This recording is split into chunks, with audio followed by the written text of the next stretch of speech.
Palavra da Verdade, devocional de 21 de setembro. Vivendo num mundo de incertezas.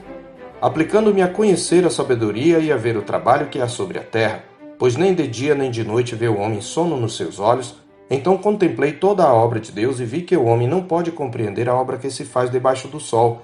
Por mais que trabalhe o homem para a descobrir, não a entenderá, e ainda que diga ao sábio que a virá a conhecer, nem por isso a poderá achar. Deveras me apliquei a todas estas coisas para claramente entender tudo isto, que os justos e os sábios e os seus feitos estão nas mãos de Deus. E se é amor ou se é ódio que está à sua espera, não o sabe o homem. Tudo lhe está oculto no futuro. Eclesiastes 8, 16 e 17 e 9, verso 1. Todos concordaremos com o autor de Eclesiastes em que a vida debaixo do sol é um mosaico de enigmas e aparentes contradições. E praticamente todos os nossos dilemas estão inseridos no arcabouço maior que traz no fundo a questão: como sobreviver às aparentes inconsistências nos fatos que cercam nossa vida. Por mais que pareça o contrário, o texto da nossa meditação faz parte de uma série de palavras de encorajamentos e orientações sobre esta questão de como enfrentar as contradições da história e como celebrar a vida debaixo do sol, apesar de suas crises e tramas. Contudo, ele não faz isto propondo nenhum tipo de fuga da realidade. Pelo contrário, parte de seu tratamento inclui apresentá-la nua e crua diante dos nossos olhos.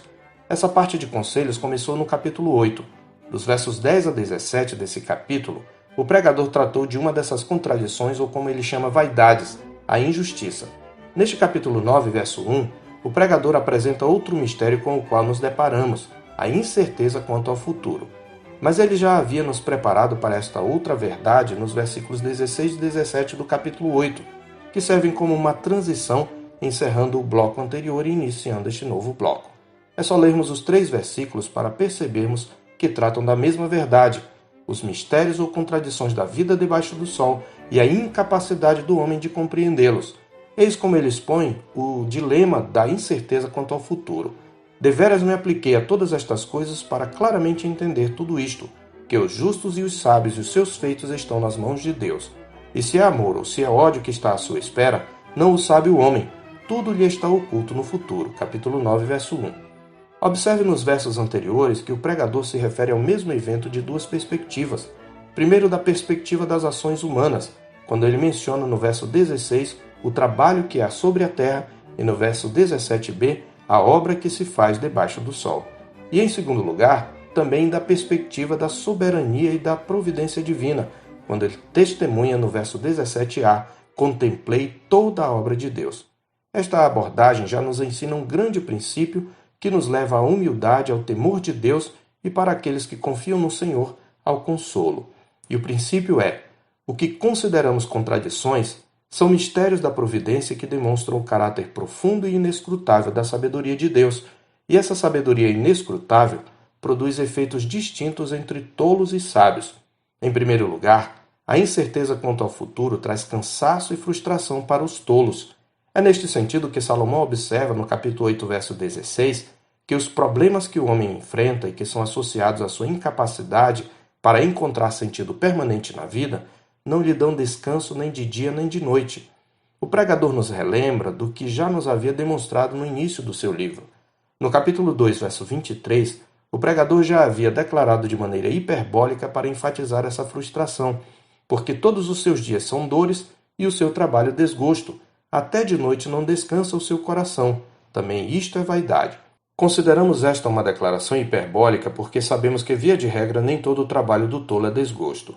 Antes, apesar da corrupção dos homens, conforme pregou Paulo a uma multidão idólatra em Listra, Deus não se deixou ficar sem testemunho de si mesmo, fazendo o bem, dando-vos do céu chuvas e estações frutíferas, enchendo o vosso coração de fartura e alegria.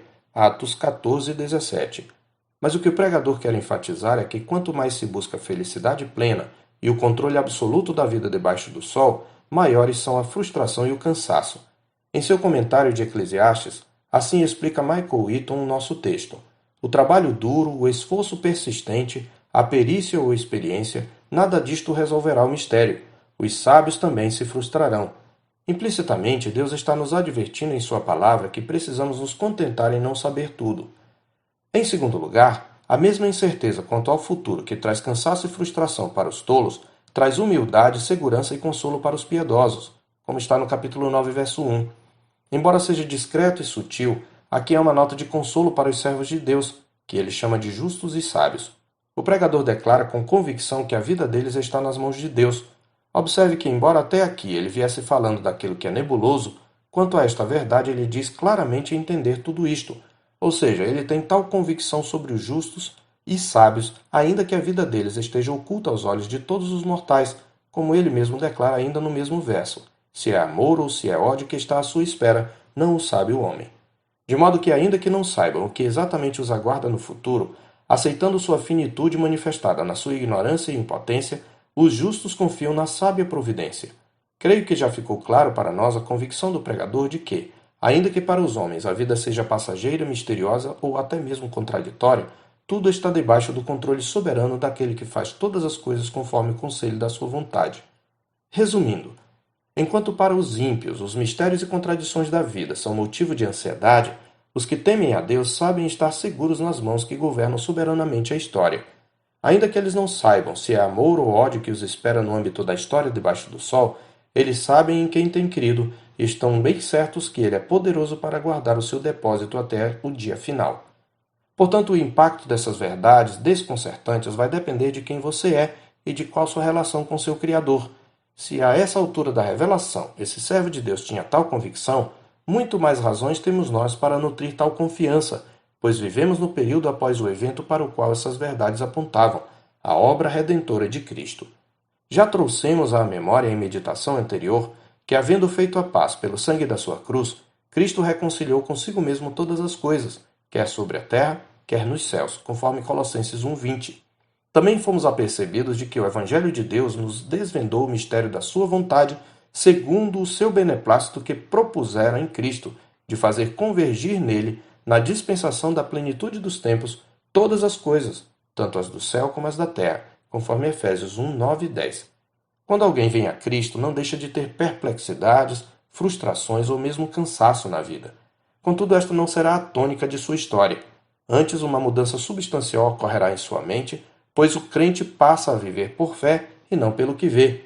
Dessa forma, a Escritura nos mostra que, diante dos enigmas da vida, o verdadeiro sábio, que é o piedoso e temente a Deus, não apenas não questiona indefinidamente, nem nega a providência e os atributos de Deus.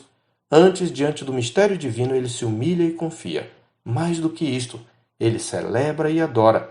Ou seja, enquanto o tolo, diante das incertezas, diz: comamos e bebamos, que amanhã morreremos, o sábio diz: porque eu estou bem certo de que nem a morte, nem a vida, nem os anjos, nem os principados, nem as coisas do presente, nem do porvir, nem os poderes, nem a altura, nem a profundidade, nem qualquer outra criatura poderá separar-nos do amor de Deus que está em Cristo Jesus, nosso Senhor.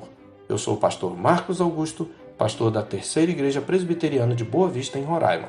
Tenha um bom dia na paz do Senhor Jesus.